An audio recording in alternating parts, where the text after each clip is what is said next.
everyone. Thanks for coming. If you're just walking in right now, LSAT Retake, of course, scores came back today, and we're looking at March and June and beyond.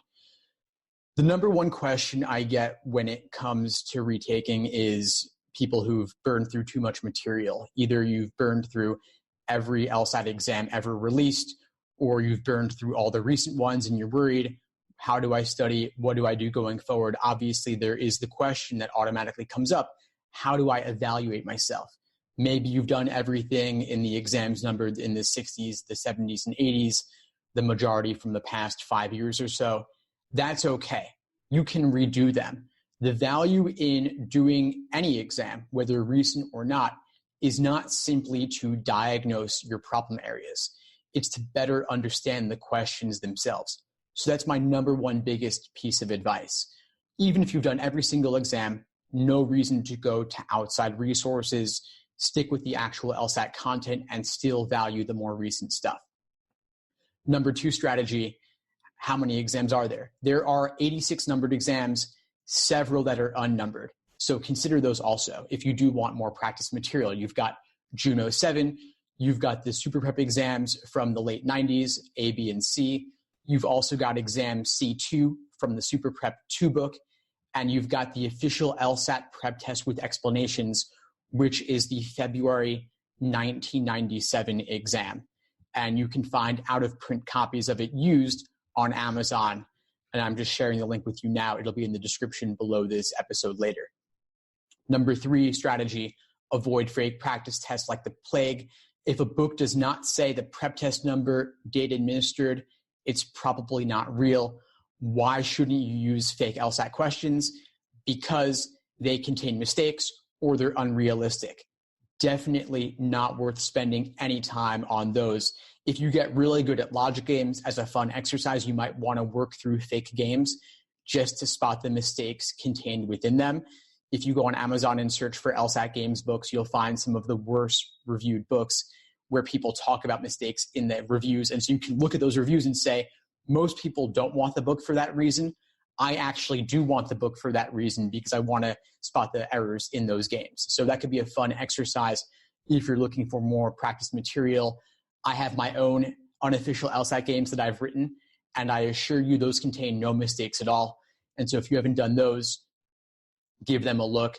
I'll actually give you $1,000 if you spot an error in my unofficial LSAT logic games. That's how confident I am that they are valid and reliable. Wanted to share a couple strategies related to weaknesses. So strategy number 4 on IDing your weaknesses. Your exam, of course, might have been unreleased. The January LSAT was. If it was unreleased, I should say, that does not matter. You might think, well, I don't have a way to evaluate my weaknesses. I don't know what I got wrong. Yeah, it would be nice to know, but it really doesn't matter. You're better off just looking at the most recent 3 to 5 exams that you've taken. Those will give you the best indication of where you stand, and those will also give you a good sense of how you perform under pressure, what things you might get wrong, what things you might have difficulty with. Any exam, even the one you took on test day, is just one data point of maybe 100 questions, of course, but looking at 3 to 5 exams and averaging the results there give you a better sense of what your weak areas might be. And of course, the benefit there is you can review them in depth and you can see cases where you might have been down to 2. You can actually see your crossouts on the page. Number 5 strategy, don't just look at the questions you get wrong. Also look at anything you have difficulty with, anything where you were down to 2 and you guessed. Those are worth evaluating too, because it could have just as easily have gone the other way. So evaluate everything you have difficulty with and everything you get wrong, all of them together. Number 6, when you're reviewing, diagnose where the problem is. Was it with the stimulus, if it's logical reasoning? Was it with the question stem? Or was it with the answer choices? There might be 1,000 different LSAT tricks the test makers use to make a problem difficult, and they're spread throughout the stimulus, question stem, and choices. One of the things they love to do is include a sufficient assumption in a necessary assumption question so you confidently pick that and move on, when of course you would have been better off going through all 5 choices. And so that kind of careless mistake of course, it really does have a major impact. And so for that reason, you want to see during your review process, which of the 1,000 tricks the test makers use are you uniquely prone to? Which brings me to number 7, going into the review process in more depth, analyzing when it comes to answer choices, what was tempting about the wrong answer choice that made you pick it, and what ultimately makes it wrong, and what was discouraging about the right answer that pushed you away from it, and what ultimately made it correct. You want to do that again and again and again. The review process should take just as long, if not longer, than actually completing the problems in the first place. I was just speaking with a student earlier before this conversation we're having now, and he was telling me that he was going through lots of problems and looking at explanations, and he had the sense that maybe he wasn't reviewing in enough depth. And upon further discussion with him, I found out that not only was he looking at explanations, but he was only spending a few minutes on them, and he was not actually writing down anything for himself. So in your review process, your pen or pencil should be moving. And I really mean pen or pencil. Typing isn't even as good as this. You want to write down, engage your brain, multiple sensory inputs, write down, and maybe even like whisper to yourself if you're in a library or something you don't want other people to hear. Really talk through the process. I'm getting ahead of myself, but you could also talk to a friend, talk to an LSAT instructor, talk to other folks who are studying for this, but really engage with the problems. This is not something where you kind of sit at the back of the class in a lecture hall and you just passively absorb it. You have to actively engage in your review process. Anyway, I'll share more on that later. Strategy number 8, think about, as you go for a retake, what will you do differently this time? If your work schedule is too busy, your school schedule is too busy, think about tempering those down a bit. Maybe you can go to school part-time. Maybe you can cut back hours at work. If you're a paralegal who works long hours, stays late nights, maybe talk to your boss about this. If not, think about where you can squeeze more hours out of the day for studying. So maybe before work, during lunchtime, after work. Maybe for your retake, you want to look at what resources you could use differently this time. So if up to this point you've been randomly using random stuff you find online, random free stuff, forums, blog posts, videos, etc., maybe you want to get something a little bit more cohesive and comprehensive. Maybe you want to consider a course. Maybe you want to consider using a different prep book. If in the past you were not using actual LSAT questions or using some random book you got from a friend, maybe you want to invest a bit more in buying the best LSAT prep book possible for yourself. A lot of times people will say, should I buy yet another book of 10 exams or another prep book altogether? And the way I look at it is another prep book for $20 or $50, if it could change the entire course of your career and get you even just a point or two more on the LSAT, it is absolutely worth doing so. This is a drop in the bucket. The ROI on any investment you make in a resource is huge. You're investing your time in this. How do you even value your time? If you spend 3 hours with a prep book that isn't that great, you could have instead spent those 3 hours to buy one book that would end up saving you 3 hours in the long run. It's well worth it. So I will strongly encourage you, seek out additional resources. If there's something that you've been considering but haven't gotten it yet, invest yourself in that process. Back when I was studying for the LSAT, I got my hands on every LSAT exam ever released. And I got all the LSAT prep books I could find, both the good ones and the bad ones. And I started off with some of the bad ones, maybe a Barron's or something. And over time, I came to learn just how important it is to use the best resources possible, which of course do include actual LSAT questions. Let's see, number 9, study schedules. A lot of times people will just do exam after exam and measure the results, get happy or sad about those results, and then move on. It's worth starting off with the basics. Start properly, build the foundation first, then move on to timing and pacing and endurance. So any study plan, whether you're retaking or not, should involve 3 parts. You build the foundation untimed, focus on accuracy.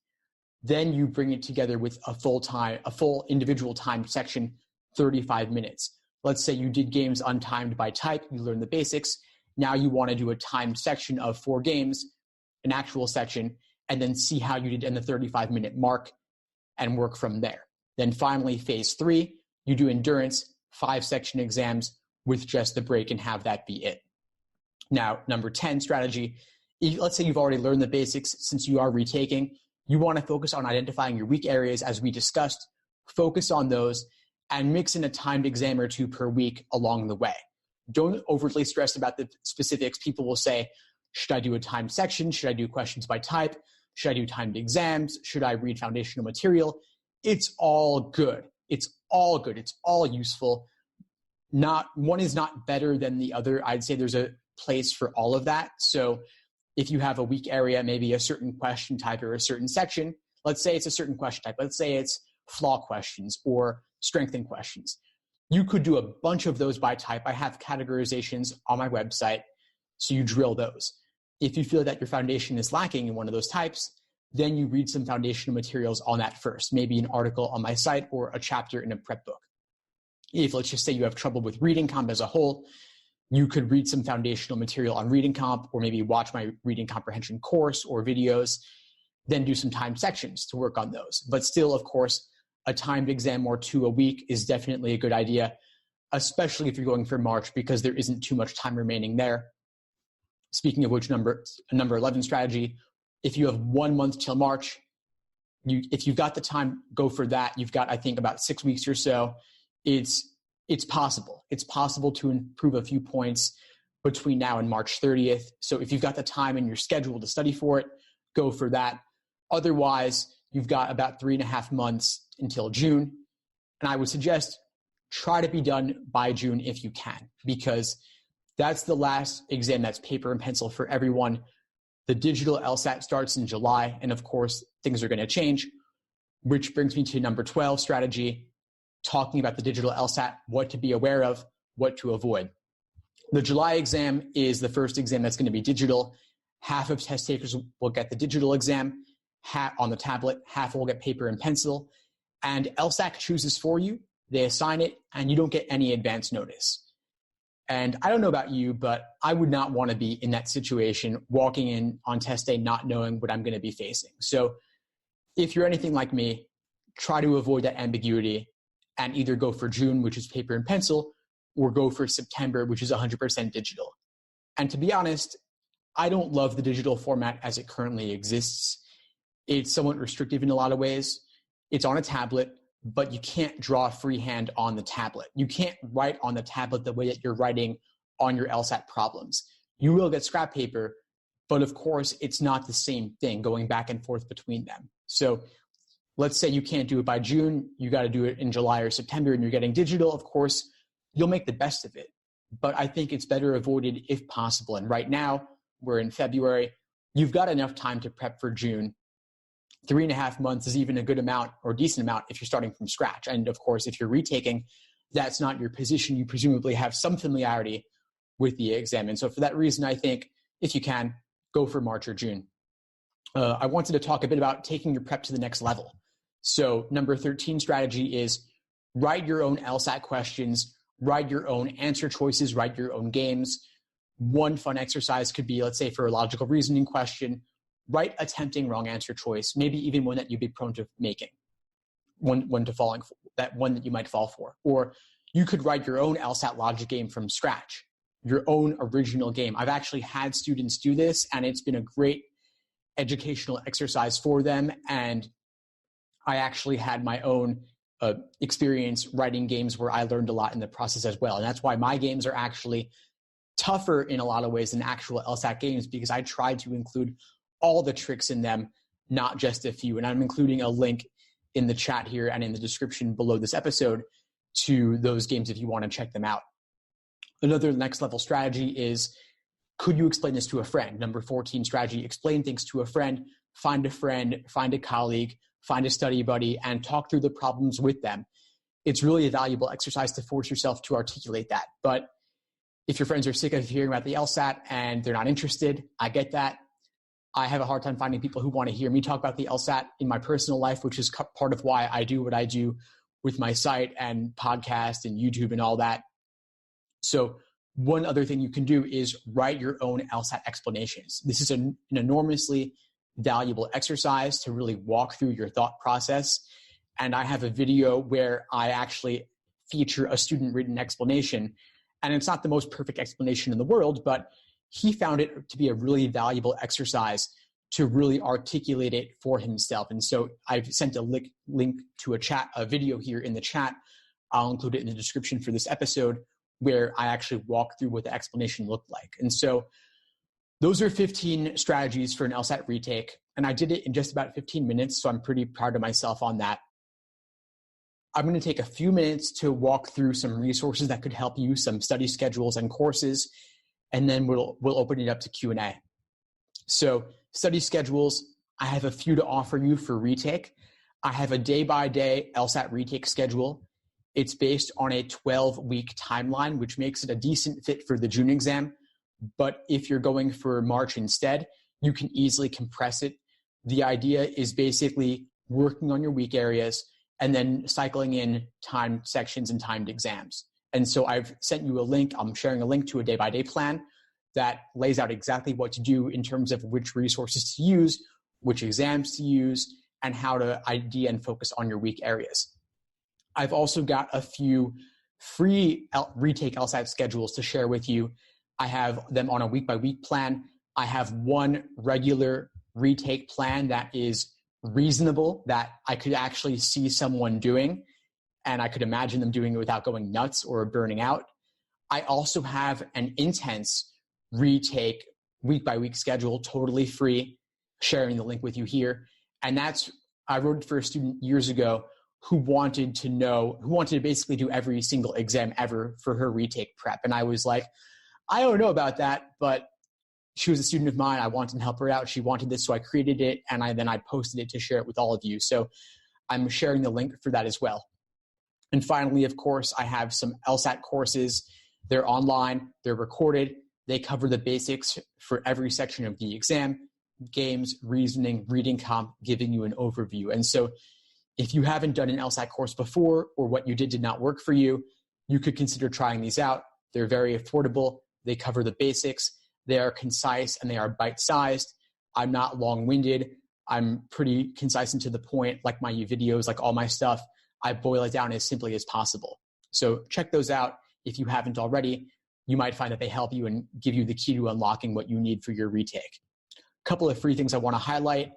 I have a new LSAT podcast, and I'm sharing the link with you there. I also have a very active YouTube channel where I'm constantly releasing new stuff every single day.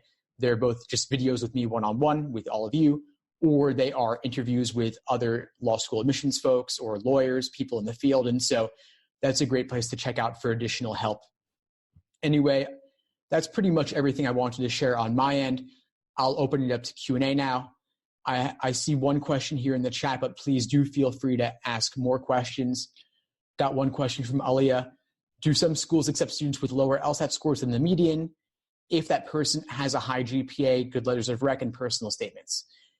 That's a great question. So can the other factors outweigh your LSAT score?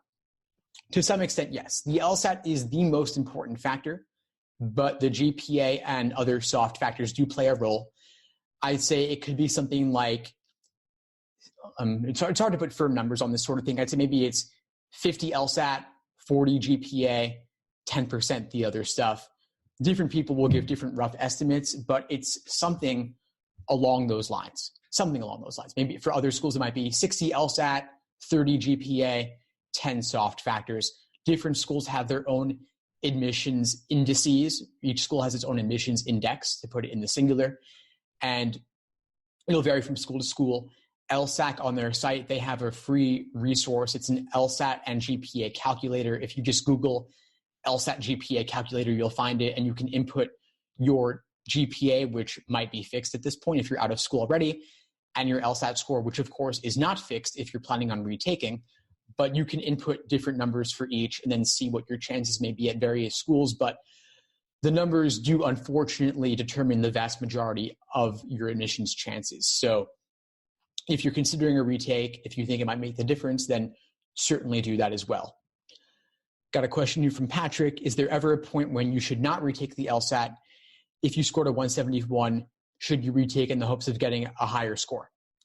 Great question. So if you got a 171, that's awesome. Obviously, you're in, I think, the 97th percentile. So you're ahead of most people.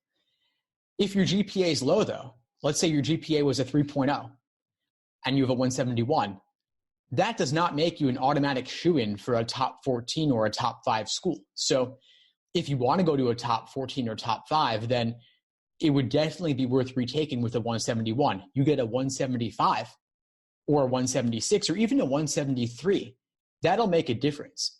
Believe it or not, even just 1 point different on the LSAT can make a big difference in your scholarship money or getting into a better law school. It could get you $5,000 more, $10,000 more.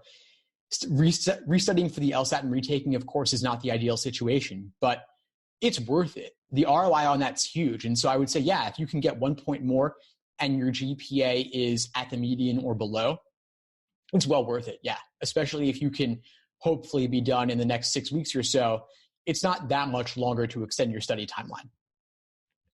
Someone asked, what's the name of the calculator again? It's just LSAT GPA calculator. You could Google it. I don't have my internet browser open because I wanted to keep the webinar here going smoothly, but check them out. There's a few of them out there. So I would say play around with each of them. And you could also talk to admissions people, talk to them directly and see, I've got this GPA, I've got this LSAT score. What are my odds? And some of them will tell you flat out, you know what, we'd love to have you, but you've got a 158.